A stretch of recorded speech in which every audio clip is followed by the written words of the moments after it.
여러분, 지난주에 우리 뭐 배웠는지 여러분 기억하십니까? 지난주에 우리가 무엇을 함께 말씀 들었는지 기억하시나요? 지난주에? 한 주밖에 안 지났는데. 요한복음이요. 요한복음 했죠. 요한복음 했죠. 당연히. 요한복음 무슨 말씀을 함께 나눴었나요? 구원의 기초에 대해서 이야기 나눴었습니다. 구원의 기초, 구원의 확신의 그 근거가 무엇인지에 대해서 함께 이야기를 나눴었는데, 그러면 여기까지 하면 그러면 구원의 기초가 무엇이라고 말씀드렸습니까? 구원의 내 확신이 무엇에 근거한다고 이야기 드렸었죠? 말씀. 네, 말씀. 조금 더 나아가면 또 뭐라고 했었죠? 구원의 확신의 근거, 기초가 우리의 행위라고 했어요? 아니라고 했어요? 아니라고 말씀드렸습니다. 그렇죠? 우리의 불완전한 행위는 우리 구원의 확신의 근거가 될 수 없다 이야기했었습니다. 그래서 두 가지를 말씀드렸어요. 우리가 영원 전부터 선택됐어요? 안 됐어요? 됐어요. 영원 전부터 그리스도 안에서 하나님이 우리를 선택하셨다고 이야기를 하셨습니다. 그리고 또 무엇이었습니까? 우리가 예수 그리스도 안에 있으면 우리를 다른 존재가 빼앗아 갈 수 있어요? 없어요? 없어요. 예수 그리스도 안에 있는 우리는 그 어떤 존재도 예수 그리스도로부터 우리를 빼앗아 갈 수가 없어요. 그럼 예수 그리스도 안에 있는 우리는 안전해요? 안 안전해요? 안전해요. 그죠? 예수 그리스도 안에 있는 자들에게 보장된 것은 안전함이에요. 이 두 가지였어요. 예수 그리스도께서 분명히 말씀하셨어요. 당신 안에 있는 우리 빼앗기지 않겠다. 아무것도 내 안에 있는 너희를 빼앗아 갈 수 없다. 그렇게 분명히 말씀하셨어요. 그래서 이 두 가지, 영원 전부터 그리스도 안에서 하나님 아버지께서 우리를 선택하셨다는 것과 아무것도 당신 안에 있는 우리를 빼앗아 가게끔 하지 않겠다고 하셨던 예수님의 그 약속이 우리 구원의 근거라고 이야기했습니다. 확신의 근거라고 말씀을 드렸어요.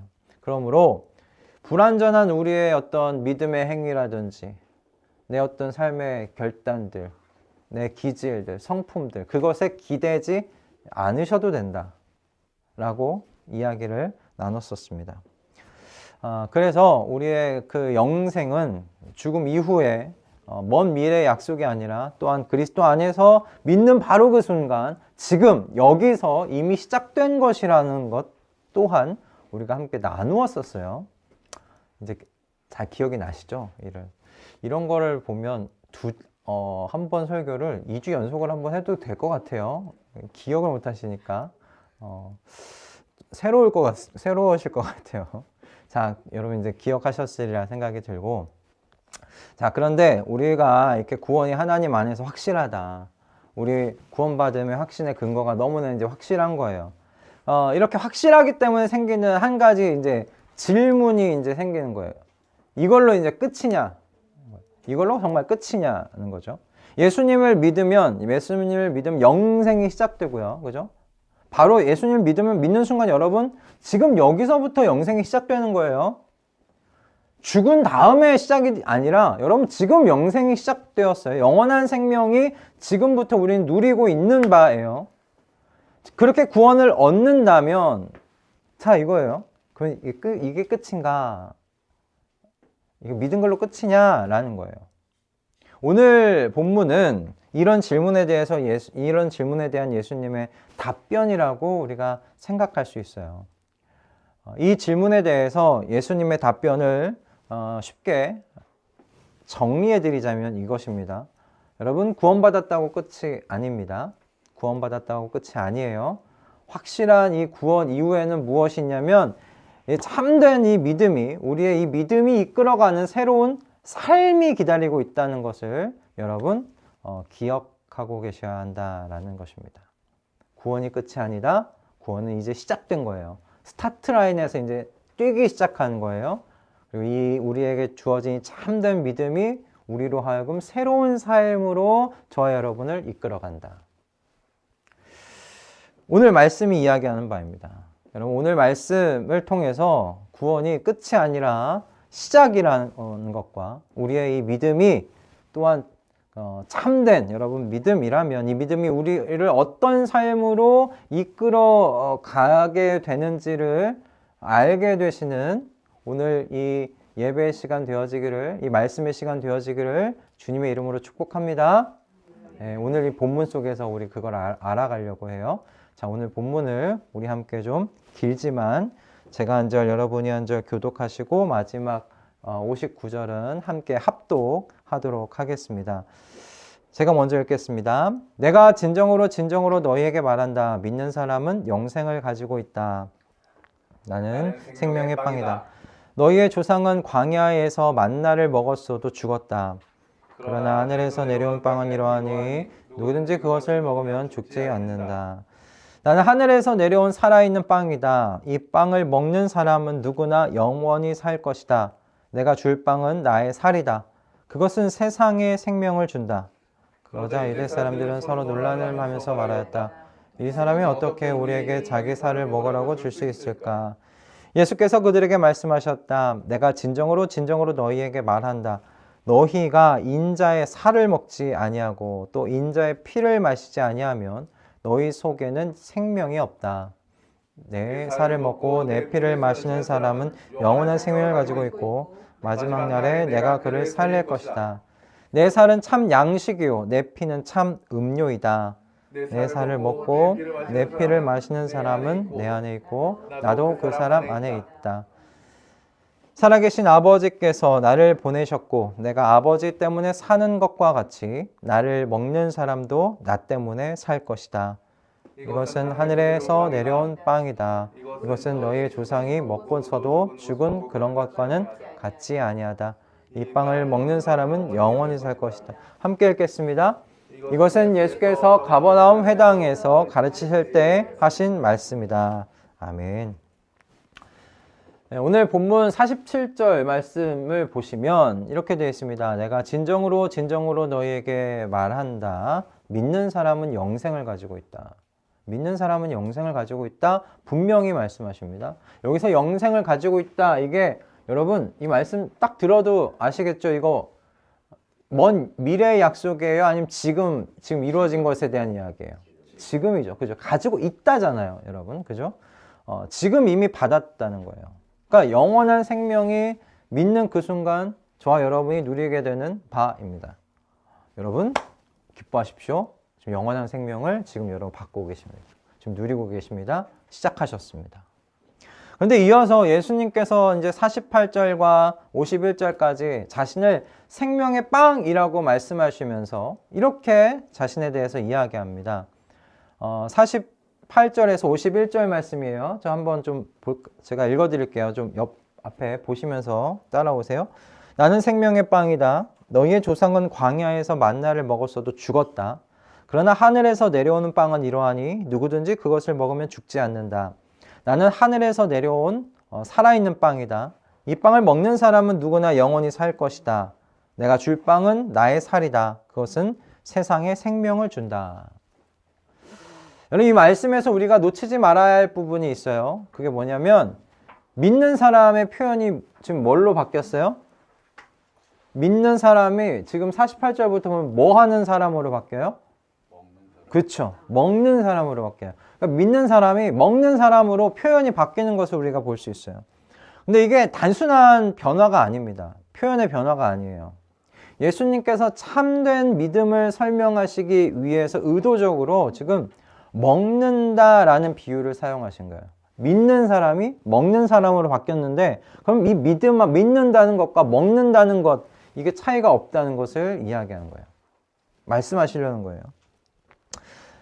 다시 말씀드리면 먹는 것과 믿는 것이 같은 의미예요. 그래서 우리가 이렇게 이야기할 수 있어요. 참된 믿음은 뭐냐? 참된 믿음은 여러분 예수님을 먹는 거예요. 참된 믿음은 예수님을 먹는 거예요. 근데 그래서 이 먹는다는 표현을 우리가 생각해 보는 게 필요한 거예요. 예수님을 먹어? 야, 무슨 식인도 아니고 예수님을 먹는다니, 이렇게 먹는다는 게 뭐냐? 여기 중요한 의미가 있습니다. 첫 번째, 여러분, PPT를 한번 봐주시고, 첫 번째가 뭐냐면 여러분, 먹는다는 게 왜 중요해요? 어떤 의미가 있기에 이렇게 얘기하셨는가? 첫 번째, 먹는 건 수동적인 행위가 아니라 능동적인 행위이기 때문에 그래요. 여러분 드실 때, 여러분이 뭔가를 드실 때 누가 입을 딱 벌려줘서, 그리고 누가 턱을 계속 막 이렇게 눌러줘서 씻게끔 해가지고 꿀꺽 삼키게끔까지 누군가가 도와줍니까? 아니면 여러분 스스로가 그렇게 하십니까? 여러분 스스로가 그렇게 하십니다. 여러분 먹는데 누군가가 그렇게 도와주는 경우가 없습니다. 스스로 먹어야 합니다. 스스로 먹어야 해요. 결국 꿀꺽 삼키는 거 그거 스스로 해야 합니다. 누군가가 삼키게끔 도와줄 수 없습니다. 그러므로 예수님께서 말씀하시고자 한 건 이거예요. 진정한 믿음이란, 정말 믿음이란 뭐냐면 수동적일 수가 없다는 거예요. 수동적일 수가 없어요. 엄마 아빠가 교회 다니니까 저도 따라가요. 엄마 아빠가 교회 가니까 저도 따라가요. 친구가 가서 저도 교회 따라가요. 그럴 수 있어요. 교회는 갈 수 있어요. 근데 이런 식으로 여러분 진정한 믿음이 생기지는 않는다는 거예요. 믿음은 수동적으로 생기잖아요. 스스로 예수님 앞에 나와야 해요. 스스로 예수님 앞에 무릎 꿇어야 해요. 스스로 예수님 앞에 머리를 조아려야 해요. 여러분 신앙은요, 누군가 대신해 줄 수 있는 게 아니에요. 신앙은 남편이 아내를 대신해 줄 수도 없고, 아내가 남편을 대신해 줄 수도 없고, 부모가 자녀의 것을 대신해 줄 수가 없어요. 신앙은 무조건 1대1입니다. 신앙은 1대1이에요. 신앙은 하나님과 내가 개인적으로 만나는 거예요. 누군가 대신해 줄 수가 없어요.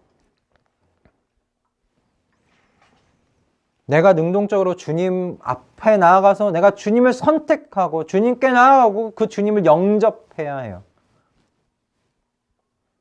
그래서 여러분, 믿음은 뭐예요? 예수님을 먹는 거예요. 내가 능동적으로 예수님 앞에 나아가서 그분을 1대1로 대하는 거예요. 여러분 두 번째는 이 먹는다는 의미로 이렇게 주신 이유가 뭐냐? 먹는 건요, 여러분 일회성이 아니라 지속적인 행위이기 때문에 그래요. 여러분 밥을 여러분 평생에 한 번 딱 먹었어요. 정말 거하게 한 번 딱 드셨어요. 그 다음에 평생 먹지 않아도 되나요?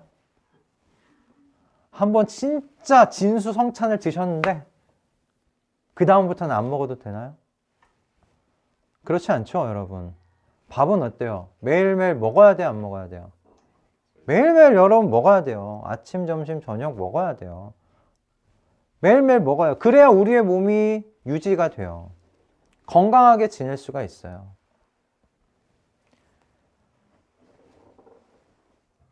예수님을 믿는다는 것도 마찬가지예요. 예수님을 먹는다는 의미가 그래서 이와 마찬가지라는 거예요.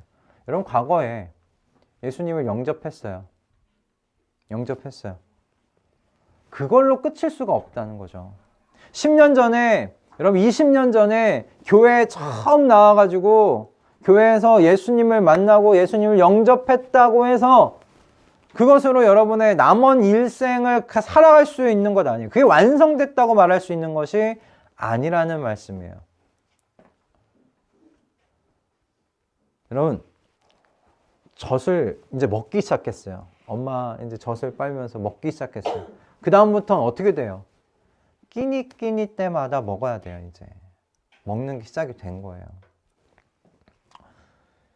예수님을 먹는 사람이 되었다는 건 뭐냐면 이제 매일매일 예수님을 만나야 되는 사람이 되었다는 말씀이에요. 예수님을 만나야 살 수 있는 사람이 되었다는 거예요. 즉 매일 주님께 나아가서 그분의 말씀을 먹고 그분과 교제해야 하는 사람 되었다는 겁니다. 나를 먹으라는 말씀에는 여러분 그런 의미가 포함되어 있어요. 예수님을 매일같이 만나라. 그분과 매일같이 교제하는 사람이 되어라.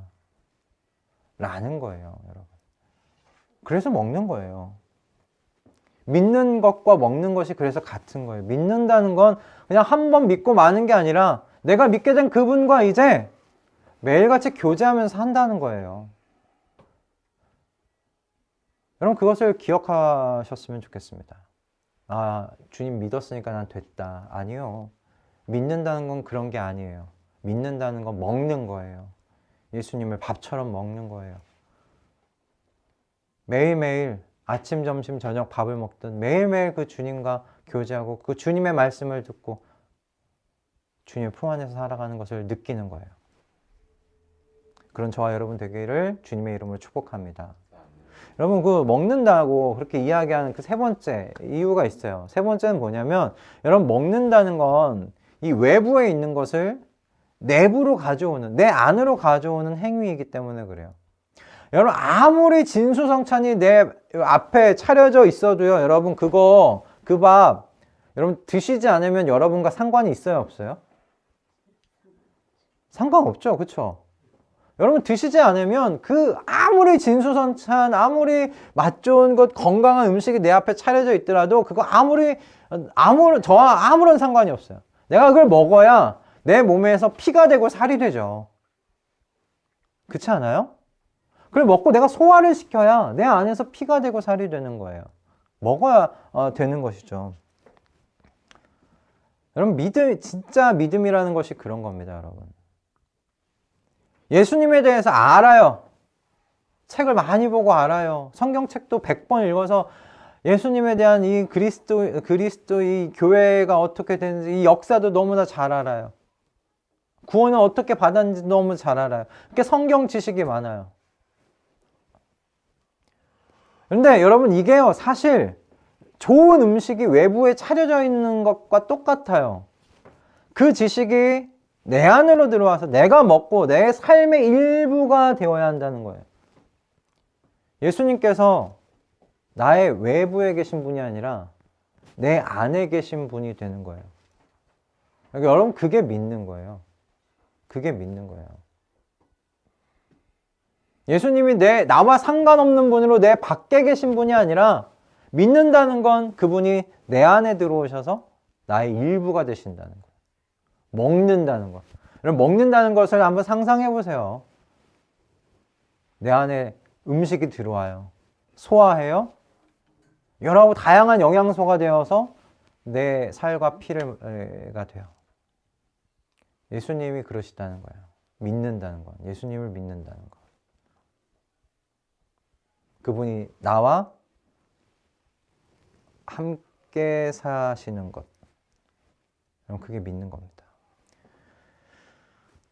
그래서 오늘 우리가 이 말씀을 들을 때 주의해야 할 것이 있는 거예요. 그러니까 우리가 이제 살과 피라고 하면 뭐부터 떠올리세요? 살과 피 하면 뭐가 떠오르세요, 여러분? 십자가가 떠오르지 않으세요? 그죠? 살과 피 하면 십자가가 떠오르잖아요. 우리 성찬할 때도 주님의 살입니다, 주님의 피입니다 할 때 우리가 떠오르는 건 십자가 위에 계신 예수 그리스도 아닙니까? 근데 너무 급하게 십자가 사건을 우리가 가버리는 거예요. 살과 피라는 말을 들으셨어요. 너무 빨리 십자가로 가요. 맞는 연결이긴 한데 너무 빨리 십자가로 가버리는 거예요. 거기서 그냥 멈춰버리는 거예요. 십자가의 의미가 나를 위해 예수님께서 대신 죽으셨고 그분을 믿기만 하면 내가 구원을 받는다. 부활의 약속이 내 것이 된다. 끝이 되는 거예요. 뭐 공식인 것 마냥, 수학 공식인 것 마냥. 아, 십자가, 그분이 나를 위해 대신 죽으셨지. 나는 그분을 믿으면 난 구원 얻었지. 부활의 약속이 내 것이 되었다. 마치 믿음의 공식처럼. 이렇게 되면 믿는다는 게 일회성의 어떤 사건이 되어버리기 너무 쉬운 거예요. 한번 믿었다는 것으로 끝나버리는. 그냥 예수님께서 오늘 말씀하신 건 어때요? 들어보니까. 먹는다고, 예수님을 믿는다는 게 먹는다는 것으로 여러분 다시 한번 생각해 보시니까 어때요? 믿는다는 게 그런 거예요? 좀 더 깊잖아요. 그죠? 깊은 차원의 것으로 예수님이 말씀하신 거예요. 그런데 52절을 이제 보면 유대인들이 서로 다투면서 이렇게 이야기해요. 52절 보면 이 사람이 어떻게 우리에게 자기 살을 먹으라고 줄 수 있을까 이야기합니다. 그러니까 유대 사람들도 예수님의 말씀을 어떻게 지금 본 거예요? 그냥 문자적으로 그냥 딱 들은 거예요. 내 살과 피를 먹으라. 야, 우리더러 식인을 하란 말이냐. 어떻게 너의 살을 우리한테 어떻게 주려고, 너 피를 어떻게 주려고 그렇게 이야기하는 거죠.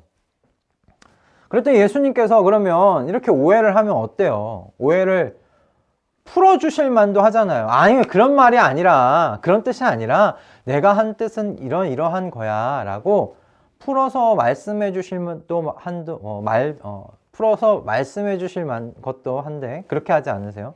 아예 더 강력하게 말씀하시죠. 이어서 하시는 말씀이 뭐예요? 이어서 하시는 말씀이 내가 진정으로 너희에게 말한다. 너희가 인자의 살을 먹지 아니하고 또 인자의 피를 마시지 아니하면 너희 속에는 생명이 없다. 내 살을 먹고 내 피를 마시는 사람은 영원한 생명을 가지고 있고 마지막 날에 내가 그를 살릴 것이다. 여러분 47절의 말씀에서 뭐라고 말씀하셨었냐면 믿는 사람은 영생을 가지고 있다라고 말씀하셨어요. 그리고 여기서는 뭐라고 하시냐?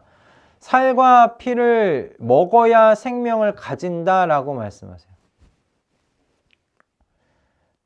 이 말씀으로 우리의 이 믿음이 흔히들 생각하는 그런 가벼운 믿음이 아니라는 것을 알게 돼요. 예수님은 인자의 살과 피를 먹지 않고 살을 먹지 않고 피를 마시지 않으면 너희 속에 생명이 없다고 아예 선언을 하세요. 여러분 이 말씀 보시면 어때요? 이거 해도 되고 안 해도 되는 그런 선택의 영역이에요? 아니면 필수예요? 그럼 필수예요. 선택의 영역이 아니에요. 인자의 살을 먹지 않고 피를 마시지 않으면 너희 속에는 생명이 없다. 아예 단언하세요. 뭔가 다른 길이 있는 거 아니에요. 단언하세요. 선택할 수 있는 부분이 없어요. 근데 여러분 살을 드시고 피를 마셔야 돼요. 그분을 먹어야 돼요. 그럼 어떻게 이렇게 중요한 그분의 이제 살과 피를 마신다는 게 너무 중요하잖아요. 그죠? 이건 선택이 아니잖아요. 옵션이 아니잖아요. 필수잖아요. 그럼 피라는 게 뭐예요, 도대체? 피. 성경에서 피는 항상 뭘 의미했냐면 생명을 의미했어요. 성경에서 피는 항상 생명이에요. 레위기 17장 11절의 말씀을 보면 생물의 생명은 피에 있다고 이야기되어 있어요. 그래서 피가 항상 생명이에요. 그러니까 예수님의 피는 뭐냐면 예수님의 생명 그 자체를 의미해요. 그러니까 우리를 위해서 십자가에서 흘리신 여러분 그 피가 생명 그 자체인데 예수님을 믿는다는 건 뭐냐? 그 피를 마신다는 거잖아요. 그 피와 여러분이 연결된다는 거예요. 예수님의 그 생명이 우리 안으로 흘러 들어온다는 거예요.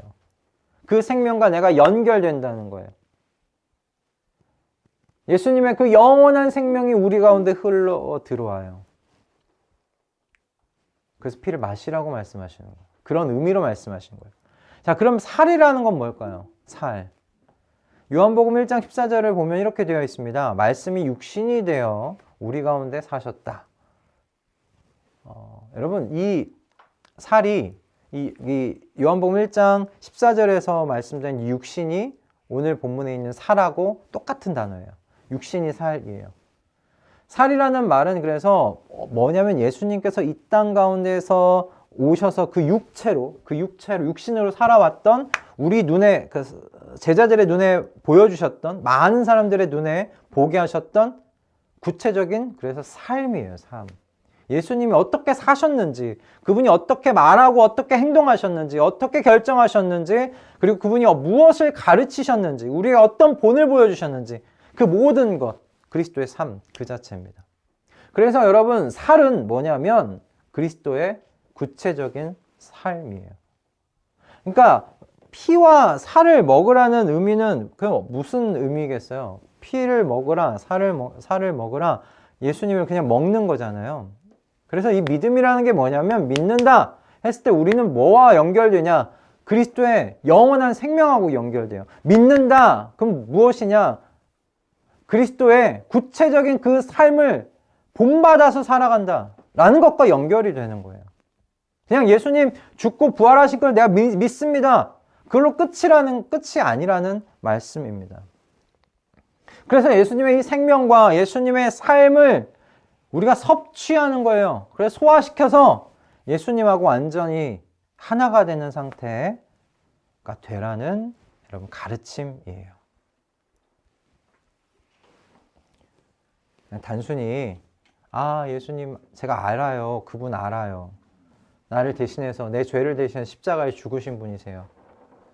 그리고 다시 부활하시겠다는 그 약속을 내게 주신 분이세요. 그게 아니라는 거예요. 그렇게 아는 게 아니라 우리가 예수님화 되어가는 거예요. 예수님의 마음이 내 마음이 되는 것이고요. 예수님의 생각이 내 생각이 되는 것이고 예수님의 가치관이 내 가치관이 되는 거예요. 예수님의 삶의 방식이 내 삶의 방식으로 바뀌는 거예요. 그게 먹는 거입니다. 그리고 그것이 여러분 믿는 거예요. 그게 믿는 거예요. 먹는다는 건 그래서 예수님과 여러분 겉핥기식의 관계가 아니라 깊고 지속적이고 그리고 생명력 있는 하나됨. 그리스도께서 내 안에 사시는 거예요.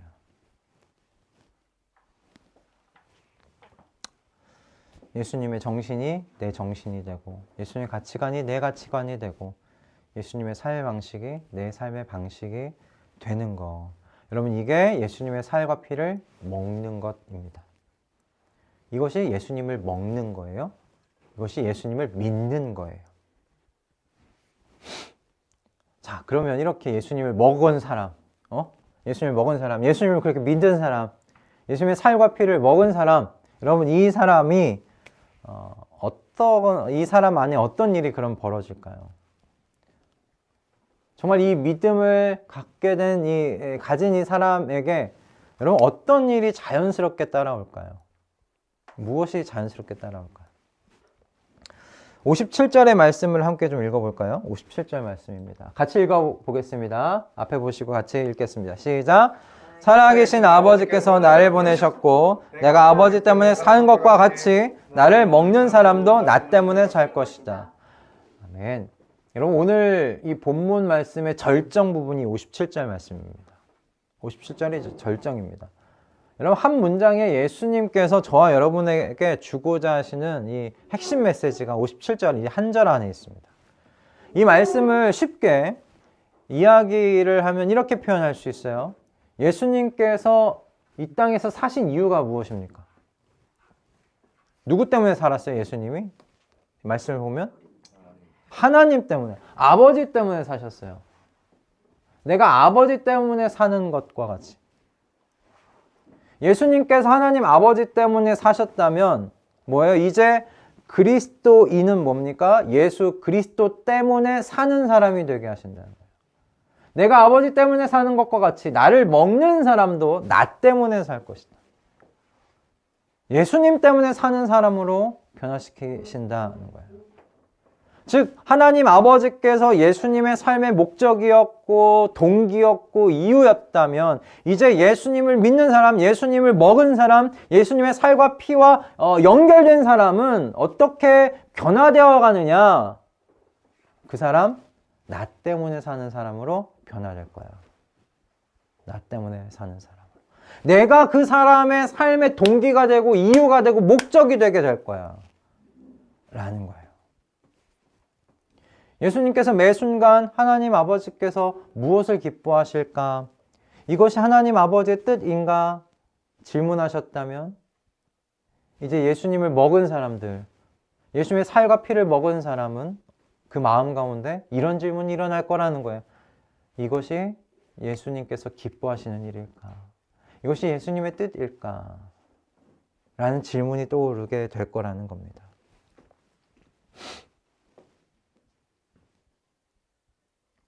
내가 일하는 이유가 주님 때문인가?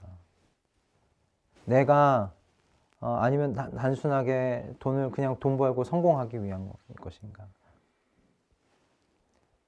주님께서 나를 그 자리에 보내신 이유가 무엇일까? 그런 것들을 생각하게 된다는 거예요. 내가 가정을 돌보는 이유가 주님 때문이 되는 거예요. 내가 이웃을 사랑하는 이유가 주님 때문이 되는 것이죠. 그래서 사도 바울이 이 진리를 명확하게 갈라디아서 2장 20절 말씀, 너무 유명한 말씀인데 이 말씀으로 정리를 합니다. 갈라디아서 2장 20절 말씀 우리 함께 앞에 보고 큰 목소리로 읽겠습니다. 시작.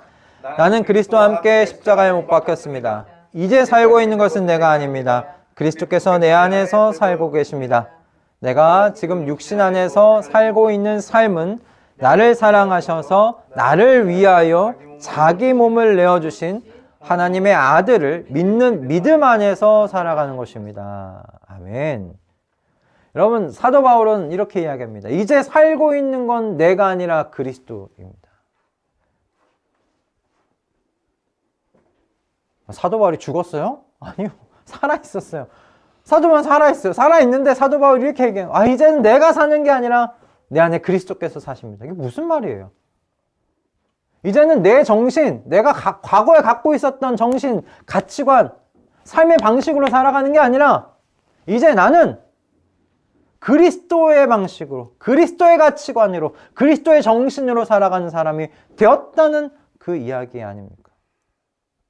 참으로 예수 그리스도를 먹은 사람이에요. 예수 그리스도의 살과 피를 먹은 사람이 되었습니다.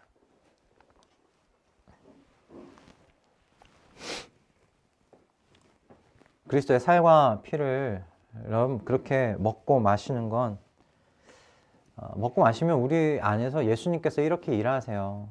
예수님이 어떤 마음으로 십자가에서 죽으셨을까? 예수님의 마음을 알고 싶어지게 돼요. 아버지의 마음이 어떠셨을까? 그 마음이 궁금해요. 마음이. 차츰차츰 그래서 그 마음에 동화되어 가는 거예요.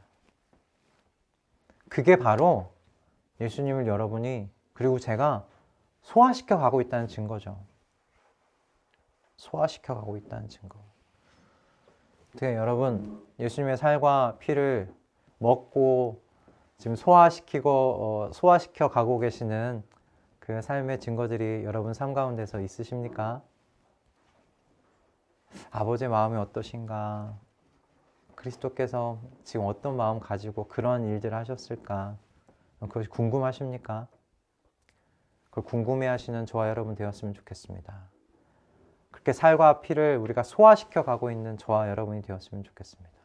그래서 그리스도의 나의 정신에서 그리스도의 정신으로, 나의 가치관에서 그리스도의 가치관으로, 나의 삶의 방식에서 그리스도의 삶의 방식으로 바뀌어가는 저와 여러분이 되었으면 합니다. 우리가 주님의 살과 피를 먹음으로 말미암아 어두움에서 살다가 빛 가운데로 옮겨졌다고 이야기합니다.